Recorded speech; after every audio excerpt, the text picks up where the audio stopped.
What if I told you that science and spirituality are not opposites, but reflections of the same truth? That the language of equation and the silence of meditation are both trying to describe the same reality. My story with both these disciplines began when I was in 6th standard. My science teacher once said that science and spirituality are quite similar. To be very honest, back then I don't even understand what science truly was, and spirituality was far beyond my imagination. But you know what? That single remark ignited a spark in me, curiosity to explore the both. As I grew, I came across with many books, but two persons have very profound impression on my psyche. One is Swami Vivekananda and another one is Carl Sagan. Over time, as I studied both science and spirituality, I realized something profound, and that is they are not different, they are one.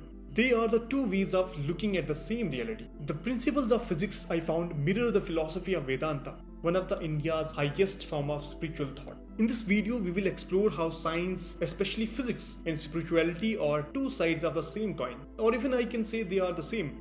Both help us to understand the universe. One by looking within, which is called Adhyatma, or you can call it spirituality, and the other by looking outwards into the external world, which is called Maya, I can simply call science. Both paths lead to the same realization, that is the supreme consciousness behind everything. For centuries, science is trying to solve how the universe works, while the spirituality makes you ask one very profound question, which is why? Why is this universe? Why I am here? What is the cause behind working of this whole system, this whole universe? Somewhere between those two questions lies the same answer. In Vedanta, it is said, all that exists is Brahman. The universe is one eternal consciousness appearing as meaning. Now listen to the modern physics, especially the quantum physics. String theory says that everything like matter, light, even space is made by tiny vibrating strings of energy. Different energy creates different forms. Isn't that what sages or the Indian philosophy of Vedanta says? The one appears as many. One of my favorite physicists, Schrödinger, who comes in the founders of quantum physics, made a remark that the total number of minds in the universe is one.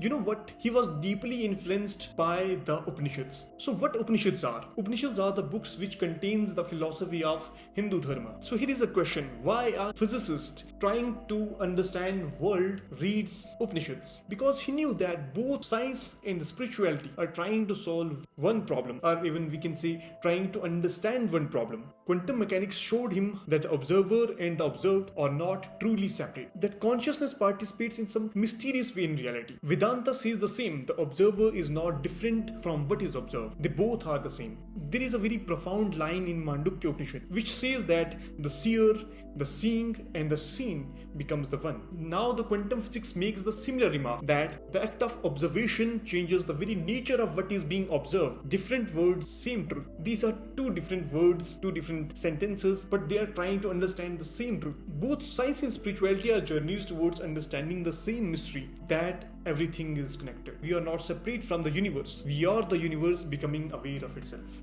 either through spirituality or through the science. See, spirituality is not about your beliefs, and science is not just about the measurements or the observation. Both are ways to languages to experience the same wonder. If physics reveals the divine structure, Vedanta reveals the divine presence. In the end, there is only one truth, whether you call it energy, consciousness, or God. Everything is connected like a string with countless points of reflections, yet all part of the same thread. So next time, instead of seeing science and spirituality as opposites, try to see them as one, and the world will change for you.